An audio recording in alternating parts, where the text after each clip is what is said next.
ಒಂದು ಐಕ್ಯ ಸ್ಥಳವನ್ನು ಸಂರಕ್ಷಿಸಲಿಕ್ಕೆ ಒಂದು ಉದ್ದವಾದಂತಹ ಒಂದು ಒಣ ಬಾವಿಯನ್ನು ಏನು ಕಟ್ಟಬೇಕಂತಂದು ನಿರ್ಧಾರ ಮಾಡಿದರು. ಅದೇ ರೀತಿಯಾಗಿ ಈ ಆ ಮೂಲ ಜಾಗವನ್ನು ಅಲ್ಲೇ ಉಳಿಸಿ ಅದನ್ನು ಸಂರಕ್ಷಿಸಲಿಕ್ಕೆ ಸರ್ಕಾರದವರು ಇದೊಂದು ಒಳಬಾವಿಯನ್ನು ಕಟ್ಟಿದ್ದಾರೆ ಅಂತಂದು ಹೇಳ್ಬೋದು. ಇವಾಗ ನೋಡಿ ಇಲ್ಲಿ ಮೇಲೆ ನಿಂತ್ಕೊಂಡು ಅಂದ್ರೆ ಅಷ್ಟು ಒಳಗಡೆ ಹೋಗ್ಬೇಕು ನಾವು. ಇದ್ರೊಳಗಡೆ ನೀರ್ ಬರಲ್ಲ, ಫುಲ್ ಕವರ್ ಆಗಿ ಇದು ಏನಿದೆ ಇದನ್ನ ಸಂರಕ್ಷಿಸಲೆಂದೇ ಇದನ್ನ ಕಟ್ಟಿರೋದು.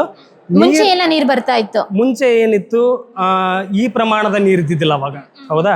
ಇದು ಏನಿದೆ ಇದು ಫುಲ್ ಏನು ಪೂರ್ತಿಯಾಗಿ ಓಪನ್ ಏರಿಯಾದಲ್ಲೇ ಇತ್ತು, ಹೌದಾ? ಅದನ್ನ ಇವಾಗ ಸಂರಕ್ಷಿಸಲಿಕ್ಕೆ ಆಯಿತು.